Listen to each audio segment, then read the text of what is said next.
Hello student, मैं विष्णु दिवाकर। आज की वीडियो में हम बात करने वाले हैं बीए प्रोग्राम के जो मेजर सब्जेक्ट्स हैं आपके, यानी कि डिसिप्लिन स्पेसिफिक कोर्स में समकालीन भारत में शिक्षा, एजुकेशन इन कंटेम्प्रेरी इंडिया वाली जो आपकी बुक है।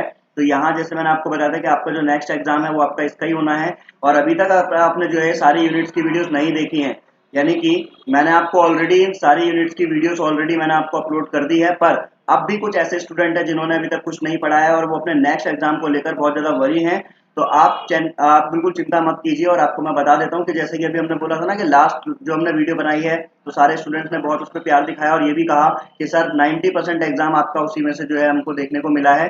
तो सेम वही चीज़ जो मैं आपको दोबारा बता रहा हूँ कि एक पूरी बुक जो है वो इस वीडियो के अंदर हम कवर करने वाले हैं। वीडियो थोड़ी सी लंबी होने वाली है बट आपको पूरा का पूरा बेनिफिट मिलेगा और आपको 6 के 6 यूनिट में से इंपॉर्टेंट क्वेश्चंस और इसमें से टॉपिक, और आपको इतना हो जाएगा कि इस वीडियो को देखने के बाद आप इस पेपर के अंदर आराम से पासिंग मार्क्स से भी ज्यादा नंबर ला सकते हो। तो वीडियो को जल्दी से स्टार्ट करते हैं। सबसे पहले हमारी यूनिट है भारत में उपनिवेशवाद और आधुनिक शिक्षा का आरंभ।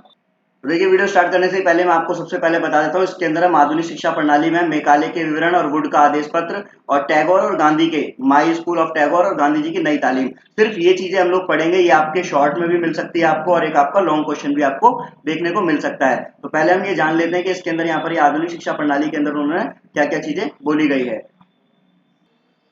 तो देखिए, जैसे कि मैंने आपको बताया था कि जो मेकाले वाला है ये आपको 101% आपको देखने को मिलेगा अपने एग्जाम के अंदर। इसमें बताया गया कि मेकाले का जो विवरण पत्र था इसकी मुख्य विशेषताएं क्या थी। तो सबसे पहले देखो क्या है, शिक्षा का माध्यम अंग्रेजी। उन्होंने बोला कि उनके अनुसार वो बोलते थे कि जो भारतीय भाषाएं हैं शिक्षा के माध्यम से बनाए जा सकने की दृष्टि से बहुत ही ज्यादा दीनहीन और अपरिपक्व है। तो इसलिए उन्होंने क्या सोचा कि जो अंग्रेजी है वो एक समृद्ध भाषा है और अरबी और संस्कृत से अधिक उपयोगी मानी जाती है। तो इसलिए उन्होंने कहा कि जो भारतीय जो है ना वो भी अंग्रेजी पढ़ने के लिए उत्सुक थे और राजा राम मोहन राय और लॉर्ड मेकाले का समर्थन इसके अंदर शामिल था। तो मेकाले के विवरण पत्र की सबसे पहली विशेषता क्या थी कि वो चाहते थे कि शिक्षा का माध्यम जो है वो अंग्रेजी रहे। दूसरा, इसमें उन्होंने क्या बोला, चुनिंदा लोगों के लिए शिक्षा। वह कहते हैं कि भाई कुछ उच्च और मध्यम वर्ग के छात्रों को शिक्षा दिए जाने के पक्ष में थे। उनका मानना यह था कि बस कुछ ही लोगों को शिक्षा दी जाए, यानी कि जो उसके लायक है और जो उच्च वर्ग के जो लोग हैं, ठीक है। मध्यम वर्ग के जो छात्रों को शिक्षा दिए जाने के पक्ष में भी थे और उन्होंने ये भी कहा कि उनके हिसाब से उन चंद लोगों को ही शिक्षित करना बेहतर है जिनसे शेष समाज धीरे धीरे स्वयं सूचित हो जाएगा, यानी कि आप कुछ लोगों को बताइए और वो अपने आप ही आगे तक उस चीज को पहुंचा देंगे। दूसरा पॉइंट आपका ये रहेगा। तीसरा आपका शिक्षा का उद्देश्य।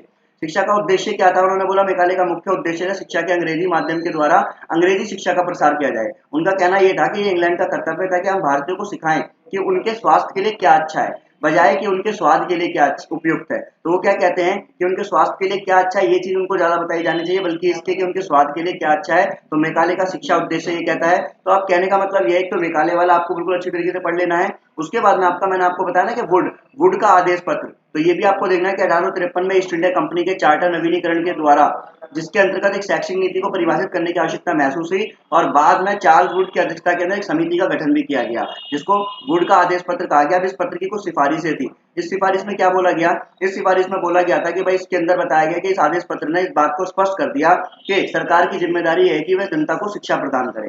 तो इसमें वुड का जो घोषणा पत्र था, आदेश पत्र था, इसकी जो प्रमुख सिफारिश है, पहली सिफारिश क्या थी कि सरकार की जिम्मेदारी होगी कि जनता को वो क्या करे, शिक्षा प्रदान करे। स्कूली स्तर की शिक्षा जो है वो माध्यम भारतीय भाषाएं होंगी, यानी कि इसमें बताया गया कि जितनी भी शिक्षा का जो माध्यम होगा वो क्या होगा, भारतीय भाषाओं के आधार पर किया जाएगा, ठीक है। और जो उच्च शिक्षा होगी वो अंग्रेजी माध्यम में होगी। तो महिला शिक्षा पर ज्यादा ध्यान दिया जाएगा। पत्र के निर्देश दिया गया था कि हर प्रांत में सार्वजनिक शिक्षा विभाग की स्थापना की जानी चाहिए, ठीक है। और धर्मनिरपेक्ष शिक्षा होनी चाहिए। धर्मनिरपेक्ष का मतलब क्या होता है, यहाँ पर किसी एक धर्म को पर्टिकुलर जब वैल्यू ना देते हुए सभी धर्मों को एक समान रूप से माना जाएगा और सभी को एजुकेशन दी जाएगी। तो पत्र ने जो है संस्कृत, अरबी और फारसी जैसी जितनी भी भाषाएं थी इनके महत्व पर भी जोर दिया था। और इसी तरीके से आपको जो यहाँ पर वाले इस वाले लेसन को आपको पढ़ लेना है कि इसमें जो है पत्र ने सिफारिश ये भी की थी कि देश भर में स्कूलों को निम्नानुसार वर्गीकृत किया जाना चाहिए कि भाई स्कूलों को अलग अलग बांट देना चाहिए, जैसे कि विश्वविद्यालय हुए, महाविद्यालय हुए, माध्यमिक विद्यालय, पूर्व माध्यमिक विद्यालय और प्राथमिक विद्यालय। तो ये आपको जरूर इसमें से पढ़ लेना है। आप इस वाले इसमें से जो आपका यूनिट नंबर 1 है, लेसन नंबर 1 है, उसमें से आपको और क्या पढ़ना है आपको, तो चलिए देख लेते हैं। तो दो क्वेश्चन मैंने आपको ऊपर बताया, मेकाले वाला और आपका वुड वाला, ये दोनों आप देख लीजिए, शॉर्ट में आपको देखने को जरूर मिलेगा। उसके बाद में टैगोर और गांधी जी के बारे में अगर हम बात करें यहाँ पर, तो ये भी आपका बहुत इंपॉर्टेंट है, इसे भी आपको पढ़ना है। जो रविंद्रनाथ टैगोर है उनका एक स्कूल था माई स्कूल। तो टैगोर भारत में शिक्षा के ब्रिटिश जो है दर्शन से खुश नहीं थे। उनका मानना ये था, उन्होंने देखा कि जो शिक्षा नीति है वो उसके उद्देश्य भारतीय हितों के अनुकूल नहीं है, यानी कि उसके फेवर में नहीं है। तो इसलिए भारतीयों को गंभीर और अर्थपूर्ण शिक्षा प्रदान करने के लिए उन्होंने अपना एक वैकल्पिक दर्शन प्रस्तुत किया और इसी आधार पर उन्होंने अपना एक स्कूल बनाया, शांति निकेतन, यानी कि शांति का निवास। ठीक है, तो ये जो टैगोर जी का माई स्कूल है ये आपको पढ़ लेना है, ये बहुत ज्यादा इंपॉर्टेंट है आपका। ठीक है, इसे पढ़ने के बाद में देखो टैगोर के शिक्षा के उद्देश्य क्या थे, ये आपको जानने हैं कि टैगोर के शिक्षा के उद्देश्य क्या थे। पहला देखो, शिक्षा के उद्देश्य तो आप चाहे किसी भी राइटर के बारे में, किसी भी विचारक की अगर हम बात करेंगे, तो दार्शनिक की बात करेंगे, तो सबके ऑलमोस्ट जो है 90% सेम ही होते हैं। ठीक है, तो पहला क्या देखो, शारीरिक विकास के लिए बोलते हैं, वो बोलते हैं टैगोर चाहते हैं कि बच्चे अपने आरंभिक वर्षों में शारीरिक रूप से स्वस्थ रहे, और वह शिक्षा की उस प्रणाली की निंदा करते हैं जो सिर्फ बुद्धि के विकास की बात करती है। तो टैगोर जी का कहना क्या था कि सिर्फ शिक्षा का उद्देश्य बुद्धि का विकास नहीं है, शिक्षा का उद्देश्य जो है शरीर का भी विकास जो है इसके अंदर जरूरी माना जाता है। दूसरा उन्होंने बोला है कि इसमें उद्देश्य क्या है, वो बौद्धिक विकास की बात करते हैं कि टैगोर का मानना था कि उनके अनुसार जो है सोचने और कल्पना करने की शक्ति का विकास बहुत आवश्यक माना गया है। तो दूसरा पॉइंट उनका ये है। तीसरा पॉइंट वो बोलते हैं नैतिक और आध्यात्मिक विकास होना बहुत जरूरी है बच्चे का, कि टैगोर अपने जीवन में नैतिक मूल्यों के प्रबल अनुगामी रहे हैं और एक महान नैतिक शिक्षक भी रहे हैं। उन्होंने बोला कि आंतरिक अनुशासन, शांति प्राप्ति, जीवन जीने का सरल स्वाभाविक तरीका, इस पर ज्यादा विशेष ध्यान दिया जाए। संपूर्णता की प्राप्ति हेतु आवश्यक सामंजस्यपूर्ण विकास, सामंजस्य का मतलब होता है तालमेल, कि तालमेल जैसा विकास जो है वो भी बहुत जरूरी है, ये भी एक शिक्षा का उद्देश्य माना गया है। उसके बाद में अंतर्राष्ट्रीय समझ, और उसके बाद में टैगोर के सिद्धांत आपको पढ़ने की जरूरत नहीं है, बस आपको टैगोर की ये जो शिक्षाएं थी और उसके शिक्षा के उद्देश्य थे ये आपको पढ़ने हैं। उसके बाद में अब आपको यहाँ पर गांधी जी की नई तालीम के बारे में पढ़ना है, तो चलिए स्टार्ट करते हैं। तो उसके बाद में आपका जो मैंने आपको बताया ना कि शॉर्ट नोट्स में आपको देखने को मिलेगा एक क्वेश्चन और, कि गांधी जी की नई तालीम क्या है। इसको नई तालीम को हम बुनियादी बुनियादी तालीम भी कहते हैं, बेसिक एजुकेशन भी कहते हैं। तो अंग्रेजी शिक्षा में हमें गुलाम बना लिया है, गांधी जी ने सोचा था और इस बात से पूरी तरह से अवगत भी थे गांधी जी। तो गांधी जी ने क्या करा कि औपनिवेशिक शिक्षा से भारतीय के मन में हीन भावना जो थी ना वो उत्पन्न हुई, और अंग्रेजी शिक्षा ने लोगों को पश्चिम संस्कृति की ओर श्रेष्ठता देखने और अपनी संस्कृति को, गौरव को नष्ट करना सिखाया। उसने क्या करा कि आप जो है पश्चिमी संस्कृति को तो अच्छे लेवल पर देख रहे हो, ठीक है, पर जो हमारी संस्कृति है उसको बिल्कुल डाउन लेवल पर देख रहे हो। तो धीरे धीरे क्या हुआ कि इन्होंने बोला कि हमारे सुंदर वृक्ष को नष्ट कर दिया है, यानी कि जो अंग्रेज हैं इन्होंने क्या कर दिया, हमारे सुंदर वृक्ष को नष्ट कर दिया है। तो इन्होंने क्या करा, गांधी जी ने जो है बुनियादी तालीम यानी समिति की सिफारिशों की कुछ बात की यहाँ पर। उन्होंने क्या बोला कि इस सिफारिश के अंदर पाठ्यक्रम में बुनियादी हस्तकला को लाना है, सेवा के माध्यम से विद्यालय के आसपास बसे समुदाय जो हैं ये सब संपर्क में आ जाएंगे और इनका विकास हो जाएगा। दूसरी कक्षा से लेकर 7वीं कक्षा तक हिंदी में शिक्षा देना अनिवार्य है। हिंदी शिक्षा के लिए इन्होंने बोला कि भारतीय अपनी जो है मातृभाषा को ना भुलाएं, तो इसलिए हिंदी शिक्षा होना इसमें बहुत जरूरी है, और अंग्रेजी शिक्षा का आरंभ जो है वो कक्षा 8 से होगा। ठीक है, तो ये सारी चीजें इन्होंने इसके अंदर बोली गई है, ये आपको बहुत इंपॉर्टेंट है, ये आपको पढ़ लेना है। मैंने आपको ओवर टच दे दिया, आपको थोड़ी थोड़ी आपको नॉलेज होनी चाहिए कि आप अगर आपके सामने पेपर आता है तो आप उसको कैसे करेंगे। गांधी जी के जो 3 H की यहाँ पर अवधारणा दी गई है, यानी कि 3 H क्या थे यहाँ पर, हैंड, हार्ट और हेड, यानी कि हाथ, दिल और सिर। तो यहाँ पर उन्होंने इन तीनों चीजों के विकास की बात की गई है। उसके बाद में जो इसका सिद्धांत है वो क्या है, उसका सिद्धांत क्या कहलाता है इनका, कि शरीर, मस्तिष्क और आत्मा के संपूर्ण व्यक्तिगत विकास के लिए एक दृष्टिकोण। उन्होंने 4 सिद्धांत पर बात की है। पहला, हस्तलिपि के साथ में मातृभाषा में शिक्षा होनी चाहिए। स्थानीय आवासों की सर्वाधिक उपयोगी व्यावसायिक आवश्यकताओं के साथ में कार्य को जोड़ा जाना चाहिए, और अधिगम को और अच्छा बनाने के लिए कार्य को जोड़ा जाना चाहिए, और कार्य सामाजिक रूप से उपयोगी हो, जीवन यापी हो, और ऐसी चीजों का उत्पादन होना चाहिए। तो ये आपके इसके जो है 4 सिद्धांत दिए गए हैं। उसके बाद में अगर हम बात करें यहाँ पर, तो इनके भी शिक्षा के उद्देश्य हैं। तो मैंने आपको कहा ना कि आपके जो ऑलमोस्ट 90% शिक्षा के उद्देश्य बिल्कुल सबके सेम रहेंगे। तो आजीविका आधारित उद्देश्य है, इन्होंने क्या बोला कि आप शिक्षा दे रहे हैं तो उस शिक्षा से जो है बच्चे अपनी आजीविकाओं को भी चला सके। ये किसी भी व्यक्ति की तत्काल आवश्यकता होती है, इसे हम उपयोगितावादी उद्देश्य भी कह सकते हैं। और इन्होंने इस बात पर भी जोर दिया कि शिक्षा जो हमें सीखने का मौका देती है, ये अध्येता को कमाना भी सिखाए, यानी कि हमारे को हम सीख तो रहे हैं, उसके बाद में हमारे को धन भी तो कमाना है, तो वही उस धन को कमाने के लिए भी शिक्षा यानी कि हमारे लिए जरूरी है। तो यानी कि आजीविका आधारित शिक्षा। सांस्कृतिक उद्देश्य, कि जो भी आज हमारी संस्कृति, हमारे आचरण है, हमारे व्यवहार हैं, तो जो आज है हमारा जो कला, धर्म, ये सब चीजें वो आगे जाकर भी आगे तक चलती रहे, यानी कि सांस्कृतिक उद्देश्य। फिर उसके बाद में वही जो हमने ऊपर पढ़ा था रविंद्रनाथ टैगोर वाले में, सामंजस्यपूर्ण विकास, किसी व्यक्ति के सभी पक्षों का विकास 3 अ के विकास द्वारा किया जाना चाहिए, अर्थात अध्ययन, अंकन और अंकगणित के द्वारा। उसके बाद में वो नैतिक की बात करें, सेम ऊपर जैसे बोला गया था कि सही गलत इसके अंदर भेद करना, क्या चीज सही है क्या चीज नहीं है, अपने चरित्र का निर्माण करना, ये सब चीजें इसमें बताई गई है। फिर सामाजिक और व्यक्तिगत विकास, इसमें क्या बोला गया, एक सत्य और अहिंसा पर आधारित एक सामाजिक क्रम का निर्माण होना चाहिए, जिसमें शिक्षा को एक व्यक्ति को इस तरह प्रशिक्षित करने में सक्षम होना चाहिए कि वह एक आदर्श नागरिक बनकर समाज की मदद कर सके। उसके बाद में यहाँ पर अंतिम उद्देश्य क्या बताया गया है कि शिक्षा की तरह जीवन का अंतिम उद्देश्य आत्मबोध होना चाहिए, यानी कि इंट्रोस्पेक्ट होना चाहिए, अपना आत्ममंथन होना चाहिए। एक व्यक्ति को अपने बारे में जानना बहुत जरूरी है, ठीक है, तो ये हमारा पॉइंट रहेगा गांधी जी वाले में से। तो फर्स्ट यूनिट में से आपके सिर्फ यही क्वेश्चन आने वाले हैं, यही आपको अच्छी तरीके तैयार करना है। अब हम चलते हैं सेकंड नंबर यानी कि यूनिट नंबर 2 लेसन नंबर 2 की तरफ। तो उससे पहले भी मैं आपको यहाँ पे बता देता हूँ, देखो मैंने आपको ये भी क्वेश्चन बोला ना कि गांधी जी की बुनियादी शिक्षा यानी कि जो बेसिक एजुकेशन है उसके बारे में क्वेश्चन आ रखा है, बहुत इंपॉर्टेंट है, इसको आपको कवर करना है। और भारत में आधुनिक शिक्षा की प्रक्रिया का प्रारंभ कैसे हुआ, इसमें मेकाले देखो है ना, मैंने बताया था ना अभी आपको, तो मेकाले हो गया और वुड हो गया और गांधी जी हो गए और टैगोर हो गए, ये 4 बंदों के बारे में आपको इस यूनिट में से बिल्कुल पढ़ना है। 101% आपको एक क्वेश्चन देखने को मिलेगा अपने नेक्स्ट एग्जाम के अंदर। तो अब चलते हैं हम सेकंड यूनिट की तरफ। अब हम बात करेंगे किसकी, यूनिट नंबर 2 यानी कि लेसन नंबर 2 महिला एवं आधुनिक शिक्षा। इसके अंदर क्या है, बहुत सारे इंपॉर्टेंट चीजें मैं आपको बताने वाला हूँ, बिल्कुल आंख बंद कर भरोसा कर लीजिए और ये आपको कल के एग्जाम में देखने को मिलेगा ही मिलेगा। पंडिता रमाबाई के बारे में आप 101% पढ़कर जाइएगा, ये आपको शॉर्ट में टिप्पणी देखने को मिल जाएगी आपको लिखने के लिए। रुकैया सुल्ताना, ज्योतिबा फुले और सावित्रीबाई फुले, इनके बारे में आपको जो अच्छी तरीके से यहाँ पर पढ़ लेना है और ये चीज आपको समझ लेनी है। पर इस वाले में से सिर्फ आपको इनके बारे में ही पढ़ना है पूरी यूनिट में से, जो आपके लिए बहुत ज्यादा इंपॉर्टेंट है। रुकैया सुल्ताना, पंडिता रमाबाई, ज्योतिबा फुले और सावित्री फुले। और जो मैं आपको बोल रहा हूँ पंडिता रमाबाई, तो आपको बिल्कुल ही पढ़ लेना है इस वाली यूनिट में से, जो आपके लिए बहुत ज्यादा इंपॉर्टेंट होने वाला है। तो चलिए अब आगे चलते हैं हम, जरा मैं आपको थोड़ा बहुत बता देता हूँ। जैसे रुकैया सुल्ताना के बारे में यहाँ पर बताया गया है, तो आपको क्या करना है, नॉर्मल थोड़ा सा आपको इनको हिंट ले लेनी है कि अगर आ भी जाए तो आप कैसे लिखोगे।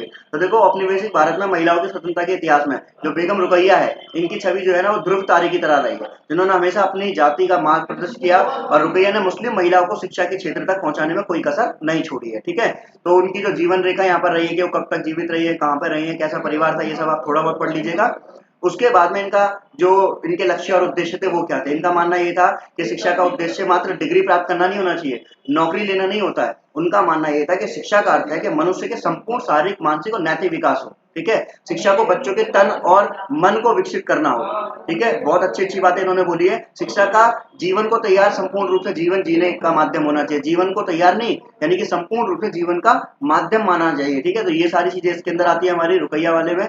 उसके बाद में अगर हम बात करेंगे रुकैया बेगम के बारे में पढ़ने के बाद में, सुल्ताना के बारे में पढ़ने के बाद में, पंडिता रमाबाई, जो मैंने आपको बताया ना मोस्ट इंपॉर्टेंट क्वेश्चन है आपका, ये आपको जरूर आपके नेक्स्ट एग्जाम में देखने को मिलेगा ही मिलेगा। तो आप यहाँ पर अच्छी तरीके से समझ लीजिएगा कि इस वाली यूनिट में से लेसन नंबर 2 में से पंडिता रमाबाई के बारे में आपको पढ़ना बहुत जरूरी है। तो पंडिता रमाबाई के पिता जो थे अनंत शास्त्री डोंगरे संस्कृत के विद्वान थे, उनका आधुनिक दृष्टिकोण था और उनके पिता ने उन्हें आजीवन अविवाहित रहने की अनुमति भी दी थी, यानी कि उन्होंने पूरे जीवन जो अपनी शादी नहीं की। वह उन्हें पौराणिक संस्कृत में पढ़ाया करते थे और जब रमाबाई के माता पिता का देहांत हो गया तो 16 वर्ष की अवस्था में थी वो, और वह संस्कृत जानती थी और वो उनके भाई समाज सुधार और शिक्षा पर भाषण देते हुए देश भर में यात्राएं करते थे। बाद में क्या हुआ, भाई की भी मृत्यु हो गई, तब वो अकेली पड़ गई, तो उन्होंने एक करीबी मित्र से विवाह कर लिया। पहले उन्होंने क्या करा, पहले उन्होंने अनुमति ले ली थी कि वो शादी नहीं करेंगी, पर बाद में उन्होंने अपने दोस्त से एक शादी कर ली थी। तो ये इनके बारे में थोड़ी सी आपकी बेसिक नॉलेज मैंने आपको बता दी है। उसके बाद में इन्होंने भी यहाँ पर जो जैसे शिक्षा के उद्देश्य के बारे में, जो शिक्षा के बारे में इन्होंने जो प्रयास किए वो क्या है, तो देखो इनका सबसे पहला प्रयास क्या था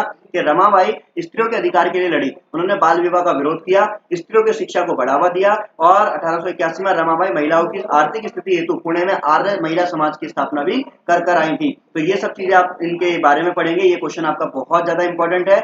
उसके बाद अगर हम बात करें ज्योतिबा फुले के बारे में यहाँ पर दिया गया है, तो सेम मैंने जो आपको बोला कि अभी आपको पंडिता रमाबाई के बारे में ही पढ़ना है और बाकी इनके बारे में आप थोड़ा सा आप देख लेंगे तो बस आपका यूनिट नंबर 2 यानी कि लेसन नंबर 2 आपका कंप्लीट हो जाता है। तो चलिए हम बात करेंगे किसकी, यूनिट नंबर 3 की यानी कि लेसन नंबर 3 की।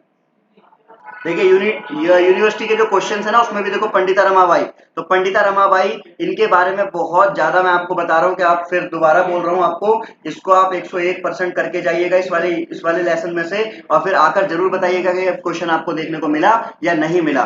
तो आगे चलते हैं हम तीसरी यूनिट की तरफ। तो तीसरी यूनिट यानी कि लेसन नंबर 3 में आपका दे रखा शिक्षा और मानव विकास। इसमें सिर्फ मात्र आपको 2 क्वेश्चन तैयार करने हैं, 2 भी नहीं, मैं बोल रहा हूं आपको सिर्फ 1 क्वेश्चन तैयार करना है। अगर आपसे कुछ भी पूछा जाए तो सिर्फ आपको वही लिख कर आना है जो आपके कल के एग्जाम में यानी कि बिल्कुल देखने को मिलेगा, शिक्षा और मानव विकास के बारे में। ठीक है, शिक्षा और मानव विकास के बारे में वैसे तो ये लेसन थोड़ा सा टिपिकल है, पर आपको शिक्षा और मानव विकास के बारे में पढ़ लेना है। और एक इंपॉर्टेंट क्वेश्चन जो मैंने आपको बताया, शिक्षा का अधिकार 2009 की जो विशेषताएं हैं इसके बारे में आपको इसमें जानकारी लेनी है। तो जो आपके लिए इसमें सबसे ज्यादा इंपॉर्टेंट रहेगा वो रहेगा आपका शिक्षा का अधिकार। देखो निःशुल्क और अनिवार्य शिक्षा का अधिकार अधिनियम जो है वो शिक्षा का अधिकार अधिनियम RTE जो ये संसद ने एक अधिनियम पारित किया था 4 अगस्त 2009 को लागू किया गया था, जिसमें ये बताया गया था कि 6 से लेकर 14 वर्ष तक की आयु के सभी बच्चों को मुफ्त और अनिवार्य शिक्षा दी जाएगी और मैथ के तौर तरीकों का वर्णन किया गया था। भारतीय संविधान के अनुच्छेद 21A के तहत भारत में यह अधिनियम 1 अप्रैल 2010 को लागू कर दिया गया था। अब इसकी कुछ मुख्य विशेषताएं ये भी आप पढ़ लीजिएगा। मैंने आपको फिर बोला है कि जो चीजें मैं आपको बता रहा हूँ 101% आपको देखने को मिलेगी। अगर आपके ये कल के पेपर में नहीं आता है तो आप मुझे कमेंट बॉक्स में जरूर बताइएगा, क्योंकि हर बार यूनिवर्सिटी के क्वेश्चंस के अंदर रिपीट होते हैं। ये आपके शॉर्ट नोट्स के अंदर बहुत ज्यादा देखा जाता है, क्योंकि ऐसे टॉपिक्स आपको शॉर्ट नोट्स में ज्यादा दिए जाते हैं। ठीक है, तो इसमें शिक्षा का जो अधिकार है, इसके अधिनियम की जो मुख्य विशेषताएं वो क्या थी। इसमें बोला गया था इसमें 6 से लेकर 14 वर्ष तक के बच्चों को फ्री शिक्षा मिलेगी। ये मौलिक अधिकार के रूप में लागू हुआ अनुच्छेद 21 में। इसमें बताया गया समाज के जो वंचित वर्ग हैं यानी कि उनको आरक्षण रिजर्वेशन दिया जाएगा। और इसमें सुप्रीम कोर्ट के निजी सहित सभी स्कूलों को निर्देश दिया गया कि 14 साल की उम्र तक सामाजिक और आर्थिक रूप से पिछड़े हुए छात्रों को तुरंत शिक्षा दी जाए। ठीक है, तो ये सारी चीजें इसके अंदर बताई गई है। ये आपका इसमें सबसे ज्यादा इंपॉर्टेंट पार्ट रहने वाला है। और उसके बाद में आपका lesson number 2 sorry lesson number 3 जो है वो यहाँ पर खत्म हो जाता है। बस आपको इतना ही करना है। अब हम बात करेंगे किसकी, अब हम बात करेंगे नेक्स्ट क्वेश्चन की और नेक्स्ट यूनिट की, यानी कि यूनिट नंबर 4। लेसन नंबर 4 की अगर हम बात करें तो लेसन नंबर 4 में मैं आपको बता दूं इसमें भी आपके बहुत इंपॉर्टेंट क्वेश्चन जो हैं वो कौन कौन से आने वाले हैं। और आपको देखो लिंग, धर्म, जाति, वर्ग, ये चीजें आपको इसके अंदर अच्छे से पढ़नी है। और एक क्वेश्चन आपका क्षेत्रीयता की विषमता के कारण। अब क्षेत्रीयता का मतलब क्या है, क्षेत्रीय असमानता का मतलब क्या है, क्षेत्रीयवाद की बात का अर्थ क्या होता है। इसका मतलब होता है जब कोई भी व्यक्ति किसी धर्म, जाति या रंग रूप के आधार पर अपने आप को अलग करने की मांग करता है। ठीक है, तो उसे हम क्या कहते हैं, क्षेत्रीयता कहते हैं। तो यहाँ पर यही क्वेश्चन आपका इसमें से बनने वाला है, क्षेत्रीयता वाला। तो बाकी जो मैंने इसकी वीडियो ऑलरेडी बना रखी है, तो अभी आपको बेसिक आपको नॉर्मल मिल जाएगा कि भाई आपको इसमें पेपर में आपको करना क्या है। तो क्षेत्रीयता विषमता के क्या कारण है, किस वजह से क्षेत्रीयता बढ़ती है, तो ये देख लेते हैं हम लोग यहाँ पर किस वजह से बढ़ती है। तो यहाँ पर बताया गया विकास का क्षेत्रीय असंतुलन कैसे बिगड़ा हुआ है। देखो सबसे पहले राजनीतिक कारक है। इसमें क्या होता है, इसमें बताया गया विकास बनाम सांप्रदायिक एजेंडा होता है, संघर्ष, भूमि सुधार की बात की जाती है। भौगोलिक कारक दिए गए हैं, आर्थिक कारक दिए गए, सामाजिक कारक दिए गए, ऐतिहासिक कारक दिए गए। तो यही सब आपको पढ़ लेना है और यही आपका इसमें से क्वेश्चन पूछा भी जाएगा। उसके बाद में अगर आप देखेंगे तो ये भौगोलिक कारक यहाँ दिखाए गए हैं, देखो ठीक है, और सामाजिक कारक दिखाए गए हैं, आर्थिक कारक दिखाए गए हैं। तो इसमें से ये क्वेश्चन तो आपका बिल्कुल 101% आपका जो मैंने कहा था कि इम्पोर्टेंट है, इसको आपको पढ़ लेना है, देख लेना है, समझ लेना है अपने एग्जाम को करने से पहले। बाकी उसके बाद में यहाँ पर आपको लिंग समानता और ये इन सब चीजों के बारे में पूछा जाएगा। तो इस वाली यूनिट में से सिर्फ आपको इतना ही करना है। उसके बाद हमारा अगर हम सेकंड लास्ट लेसन की बात करें, शिक्षा के संबंध में संविधान के मूल्य और प्रावधान की, तो इसमें से आपको क्या तैयार करना है। देखो ऊपर से अभी तक आप सब तैयार कर आए हो और मेरे हिसाब से आपको मौलिक अधिकार में तो कोई भी ज्यादा दिक्कत नहीं होगी, मौलिक कर्तव्य में कोई दिक्कत नहीं होगी।